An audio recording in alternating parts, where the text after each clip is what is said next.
नमस्कार, मैं आरती यादव स्वागत करती हूँ आप सभी का इस नई वीडियो में। आशा करती हूँ कि आप सभी लोग स्वस्थ एंड मस्त होंगे।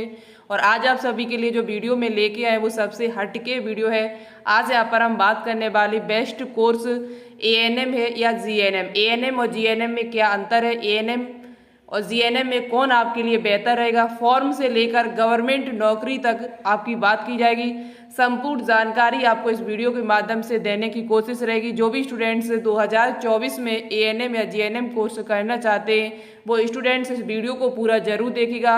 आपके लिए कौन सा बेहतर कोर्स रहेगा, सैलरी क्या है, एएनएम करने के बाद आप कितनी सैलरी पा सकते हैं, जॉब योग्यता क्या होनी चाहिए, फीस कितनी लगती है, एक प्राइवेट एंड गवर्नमेंट कॉलेज में जल्दी जॉब किस में मिलती है, एएनएम करने वालों को या जीएनएम कोर्स करने वालों को, सारी जानकारी आपको इस वीडियो के माध्यम से दी जाएगी। वीडियो को सभी स्टूडेंट्स पूरा जरूर देखिएगा।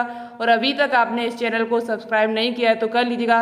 एएनएम और जीएनएम से संबंधित प्रत्येक अपडेट आपको इस चैनल पर देखने को मिलती है, ठीक है। तो चलिए एक एक करके सभी पॉइंट पर बात करते हैं। सबसे पहले हम बात करेंगे कि एएनएम क्या है। एएनएम जो आपका है ये कितने साल का कोर्स है, एएनएम करने के बाद आपको कौन कौन सी जॉब मिल सकती है, कितनी फीस है, सारी जानकारी आपको इसके माध्यम से देने की कोशिश करेंगे। सबसे पहले एएनएम जो है वो पहली बात एक डिप्लोमा नर्सिंग कोर्स है। ये आपका जो है वो डिप्लोमा नर्सिंग कोर्स आपका है और ये कोर्स जो है वो 2 वर्ष का कोर्स है। 2 वर्ष का ये आपका कोर्स है और साथ ही साथ यहाँ पर 6 महीने की आपकी इंटर्नशिप कराई जाती है। इस प्रकार से 2 वर्ष 6 महीने में ये पूरा कंप्लीट आपका हो पाता है। इसका फुल फॉर्म क्या है तो ऑक्सिलरी नर्स मिडवाइफ, ठीक है। 2 वर्ष का ये कोर्स आपका है। यहाँ पर एएनएम केवल आपकी गर्ल्स ही कर सकती, बॉयज इस कोर्स को नहीं कर सकते, इस बात को याद रखें। बॉयज जो है वो इस कोर्स को नहीं कर सकते। अब बात करते हैं कि इसमें योग्यता क्या होनी चाहिए। तो पहली बात आप 12th पास होने चाहिए। 12th आप पास हो तभी आप एएनएम कर सकते हैं। आप यहाँ पर कौन स्टूडेंट से एएनएम कर सकते हैं तो आप चाहे साइंस स्टूडेंट हैं तब भी कर सकते हैं, आपके पास मैथ हो या बायो हो। आप आर्ट स्टूडेंट हैं कर सकते हैं, आप कॉमर्स स्टूडेंट हैं तब भी आप इस कोर्स को कर सकते हैं, कोई दिक्कत नहीं है। बात करते हैं इसमें एडमिशन कैसे आपका होता है।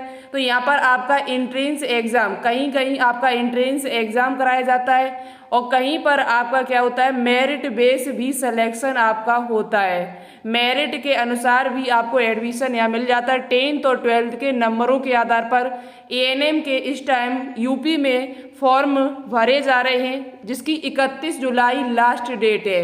यदि आप फॉर्म भरना चाहें तो एएनएम का फॉर्म भर सकते हैं। यूपी में गवर्नमेंट कॉलेज की टोटल 1800 सीट से ना के बराबर फीस लगती है कॉलेज में। फॉर्म की फीस कोई ज़्यादा नहीं, 31 जुलाई लास्ट डेट है।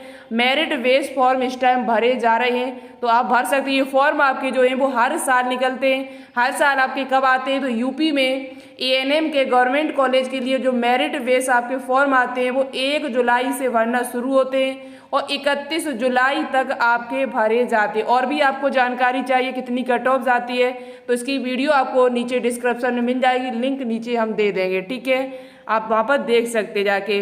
बात करते हैं यहाँ पर कि फीस आपकी कितनी लगती है एएनएम वालों की। तो गवर्नमेंट कॉलेज की यदि फीस की बात की जाए, यदि आप कहीं से गवर्नमेंट कॉलेज से एएनएम कोर्स कर रहे हैं तो आपको 50 से 60 हज़ार, 50 से 60 हज़ार में आपका ये गवर्नमेंट कॉलेज से ये कोर्स आराम से हो जाएगा, कोई फीस ज़्यादा नहीं है। बाकी की बात की जाए एक अच्छे कॉलेज की हम बात कर रहे हैं जहाँ अच्छी खासी पढ़ाई होती है, अच्छा खासा कॉलेज है, बाकी 50-60 हज़ार लगभग फीस आपकी है।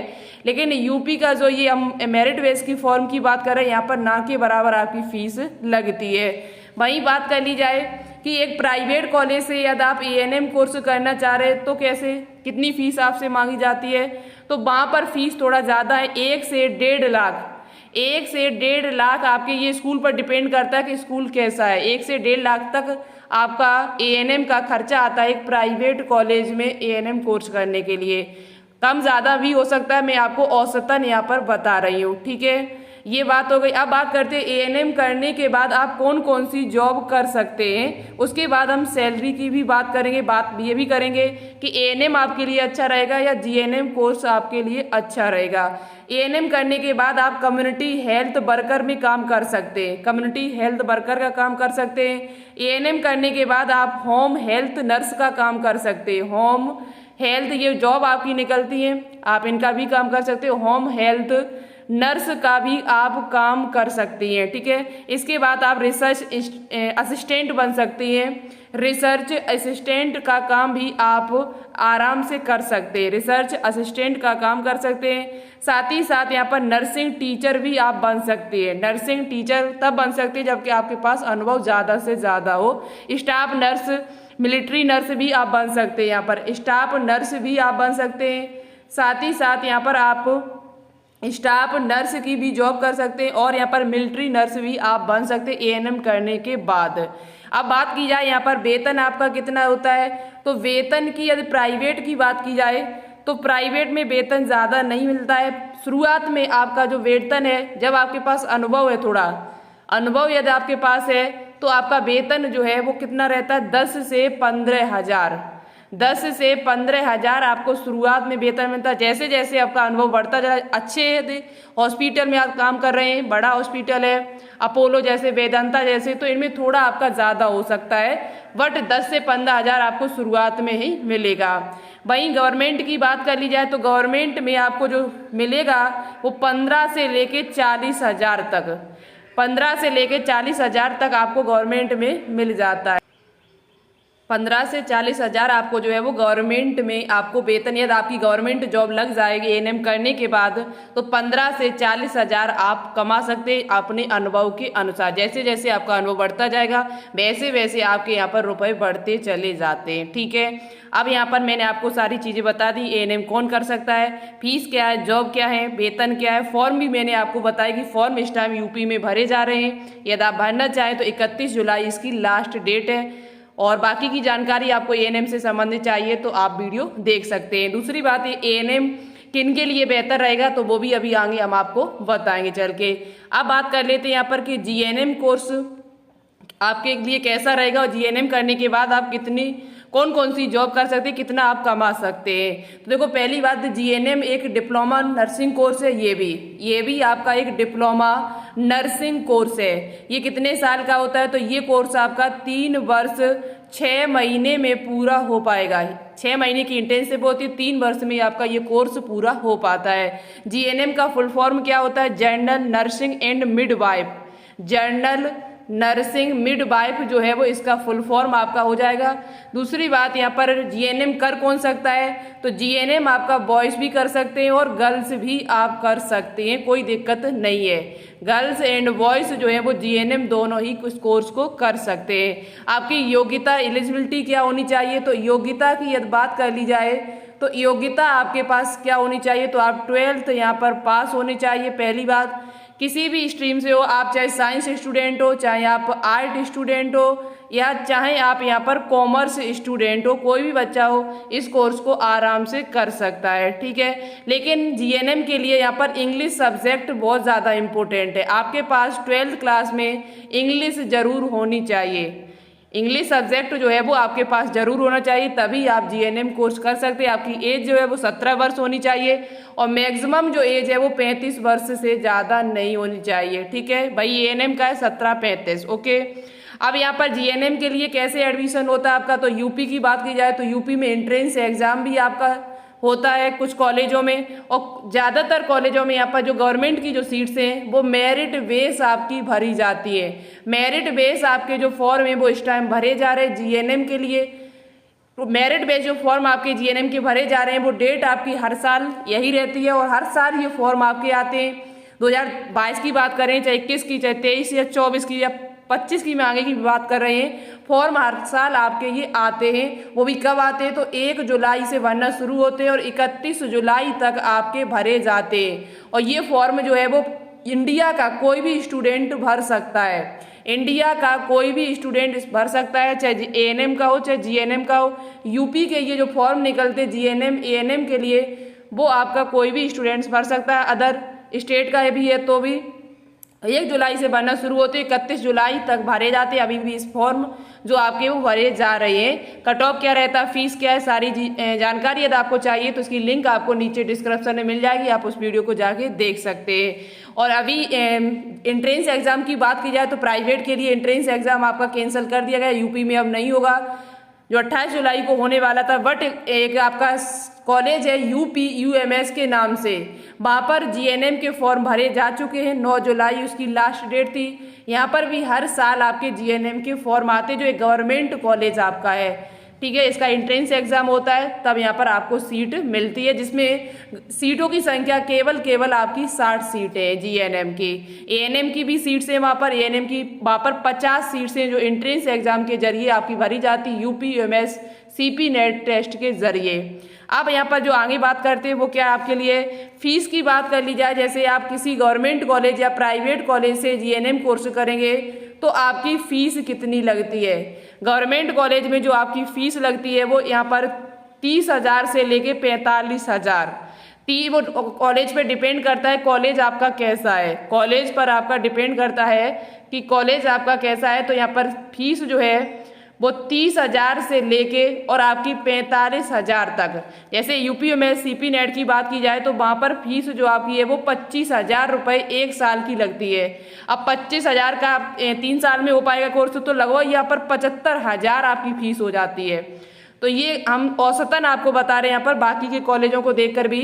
यहाँ पर गवर्नमेंट कॉलेज की जो फीस आपकी है वो लगभग मान के चलिए आप 80,000 तक, 80,000 तक आप मान के चलिए। 80,000 में ये कोर्स आपका जो है वो कंप्लीट हो जाएगा जीएनएम के लिए, ठीक है, गवर्नमेंट कॉलेज में। और वहीं प्राइवेट की बात कर ली जाए तो प्राइवेट में जो खर्चा ज़्यादा आपका है, यहाँ पर फीस जो आपकी है वो 1 लाख से लेकर और यहाँ पर आपका लगभग 3 साढ़े 3 से लेकर 3.5-4 लाख तक आपका खर्चा हो जाता है। ये कॉलेज पे डिपेंड करता है, किसी का 3.5 तक हो जाता है, कहीं पर कहीं 4 लाख लग जाते हैं, कहीं पर 3 लाख में आपका जीएनएम कोर्स जो है वो हो पाएगा। 1 साल की जो फीस है जीएनएम की वो यूपी की बात की जाए तो 80 से 90,000 आपकी फीस है प्राइवेट कॉलेज की। यूपी में प्राइवेट कॉलेज की जो फीस है वो 80 से 90,000 रुपये आपकी है, ठीक है। अब बात करते हैं कि इसमें आपका जॉब कौन कौन सी लगती है। जीएनएम करने के बाद आप कौन कौन सी जॉब कर सकते हैं, तो जैसे आप स्टाफ नर्स बन सकते हैं। स्टाफ नर्स यदि आप बन जाते हैं तो आप महीने का यहाँ पर काफ़ी अच्छा कमा सकते हैं। कितना कमा सकते हैं, तो 16,000 से स्टार्टिंग होती है और 1 लाख तक आप कमा सकते हैं। स्टाफ नर्स में 16 से स्टार्ट होती है, 1 लाख तक आप कमा सकते हैं। वहीं बात की जाए एक जॉब आपकी और है, जैसे जूनियर नर्स। जूनियर नर्स जो होते हैं वो कितना कमाते हैं, तो वो कम से कम यहाँ पर 18,000 स्टार्टिंग होती है इनकी। जीएनएम करने के बाद आप जूनियर नर्स बन सकते हैं। साथ ही साथ इसके बाद आप कम्युनिटी नर्स बन सकते हैं यहाँ पर, जिसकी स्टार्टिंग जो सैलरी है वो लगभग 13,500 रुपये है। 13,500-14,000 रुपये स्टार्टिंग होती है एक कम्युनिटी नर्स की। साथ ही साथ आप नर्सिंग ऑफिसर बन सकते हैं। नर्सिंग ऑफिसर की जो यहाँ पर जॉब जो आपकी होती है नर्सिंग ऑफिसर की, उसकी वेतन है वो कितना है, तो लगभग 9,000 से यहाँ पर आपका स्टार्ट होता है, 9,300 करीबन, और आपका 34,000 आपको मिलते जाके 34,000 नर्सिंग ऑफिसर को मिल सकते हैं, 34-35,000 तक लास्ट तक आपको। और वहीं बात की जाए कम्युनिटी हेल्थ असिस्टेंट को कितने मिल सकते हैं, तो उसकी भी लगभग यहाँ पर कम्युनिटी हेल्थ असिस्टेंट के जो यहाँ पर आपका वेतन है वो 13,000 से आपका स्टार्ट होता है। तो यहाँ पर आप देख सकते हैं जीएनएम करने वालों के लिए जॉब अपॉर्चुनिटीज़ जो हैं वो ज़्यादा है।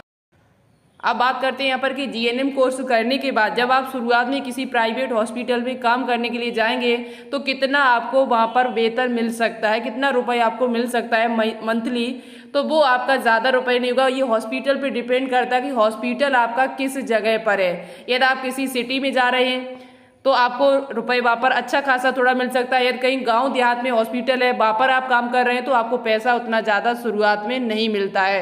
शुरुआत में आपको 8 से 10,000 भी मिल सकता है, 15 से आपको 20,000 भी मिल सकता है शुरुआत में। जो आपका जीएनएम करने के बाद हॉस्पिटल का जो प्राइवेट हॉस्पिटल में जो आपको सैलरी मिलती है, यदि कहीं गांव देहात में है तो आपको 8 से 10,000 से ज़्यादा नहीं मिलेगा। यदि कहीं आप किसी बड़े हॉस्पिटल में काम करने के लिए जा रहे हैं और आपके पास थोड़ा अच्छा अनुभव है तो 15 से 20 हजार रुपये आप आराम से कमा सकते हो। वहीं प्राइवेट हॉस्पिटल में यदि आप लगातार काम करते रहो 8 से 10 हजार, तो वही हॉस्पिटल में आप 30 से 35 हजार भी कमा सकते हैं। तो हॉस्पिटल आपका बड़ा है और हॉस्पिटल में व्यवस्था ज़्यादा है तो आप अच्छा खासा वहाँ पर भी कमा सकते हैं। ठीक है, जीएनएम करने के बाद यदि आप पोस्ट बीएससी नर्सिंग कोर्स भी कर लेते हैं 2 साल का ये कोर्स, तो आप किसके बराबर हो जाते हैं, तो आप बीएससी नर्सिंग के बराबर हो जाते हैं। यदि जीएनएम करने के बाद पोस्ट बीएससी नर्सिंग कर लेते हैं तो आप जीएनएम वाले बच्चे जो होते हैं वो बीएससी नर्सिंग के बराबर हो जाते हैं। बीएससी नर्सिंग के लिए जो जॉब निकलती है वो जॉब आप भी कर सकते हैं, आप भी फॉर्म उसका डाल सकते हैं। तो एक यहाँ पर ये फायदा आपको हो जाती है। दूसरी बात एएनएम की, अब बात कर लें यहाँ पर कि एएनएम और जीएनएम में आपके लिए बेहतर कौन सा रहेगा। आपने सारी चीज़ें जान ली एएनएम के बारे में, जीएनएम के बाद फिर भी आपके समझ में नहीं आ रहा होगा कि कौन सा हमारे लिए बेहतर रहेगा। देखो यहाँ हम बात करेंगे सबसे पहले आर्ट स्टूडेंट वालों के लिए। देखो आर्ट स्टूडेंट जो होते हैं या कॉमर्स स्टूडेंट होते हैं वो उनके लिए 2 ही चीज़ें हैं, या तो वो एएनएम करें यहाँ पर, या तो वो यहाँ पर क्या कर सकते हैं जीएनएम। बीएससी नर्सिंग कोर्स जो है वो आर्ट स्टूडेंट नहीं कर सकता है। तो अब आर्ट वालों के लिए बात करें वो एएनएम करे तो ज़्यादा अच्छा रहेगा या जीएनएम कोर्स करे तो ज़्यादा अच्छा रहेगा। हमारे हिसाब से देखा जाए तो आप एएनएम, यदि आपके पास थोड़ा रुपए की व्यवस्था ठीक है तो एएनएम की अपेक्षा आप जीएनएम कोर्स करें तो ज़्यादा बेहतर रहेगा, क्योंकि यहाँ पर जॉब अपॉर्चुनिटी भी ज़्यादा है, साथ ही साथ यहाँ पर सैलरी भी आपको ज़्यादा मिलती है एएनएम की अपेक्षा। एएनएम से ज़्यादा जीएनएम वालों को सैलरी भी ज़्यादा है, वैल्यू भी इसकी ज़्यादा है और जॉब यहाँ पर भी थोड़ा आपकी ज़्यादा निकलती जीएनएम में। ठीक है, और साथ ही साथ यहाँ जीएनएम में आपको सीखने को भी ज़्यादा मिलेगा।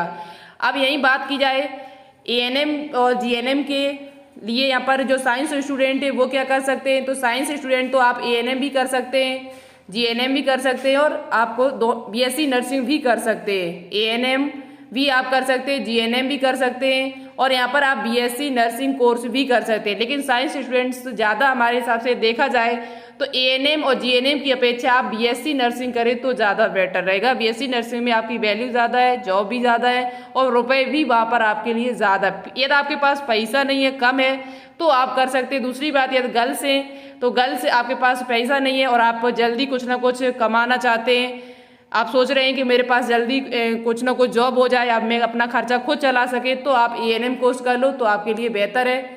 एएनएम कोर्स ऐसा नहीं कि बेहतर नहीं है, आपके लिए बेकार कोर्स है, बेकार नहीं है, मैं बेकार बिल्कुल भी नहीं बता रही हूँ, लेकिन यहाँ जो सैलरी आपकी जो है वो जीएनएम की अपेक्षा थोड़ा कम है। ठीक है, तो आप समझ चुके होंगे कि मुझे एएनएम कोर्स करना चाहिए, जीएनएम, और यहाँ साइंस स्टूडेंट तो सभी आपका कर सकता है। आर्ट वालों के लिए बात की जाए तो आर्ट या कॉमर्स के लिए सबसे बेहतरीन जो है वो आपके लिए जीएनएम कोर्स रहेगा।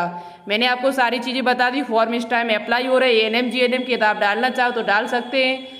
और मिलते फिर एक नई वीडियो के साथ। वीडियो अच्छी लगी हो तो लाइक करें, शेयर करें और दोस्तों के साथ ज़्यादा से ज़्यादा शेयर करें, जिससे उन्हें भी ये जानकारी प्राप्त हो सके। आपको किसी और संबंधित कोर्स से संबंधित जानकारी चाहिए, B pharma, BSc nursing, DMLT, x-ray technician, तो आप मुझे कमेंट बॉक्स में कमेंट करके बता सकते हैं, मैं उन पर भी वीडियो लेके आपके लिए आएंगे। चलिए आज के लिए नहीं रखते, thank you so much, all the best, जय हिंद, जय भारत।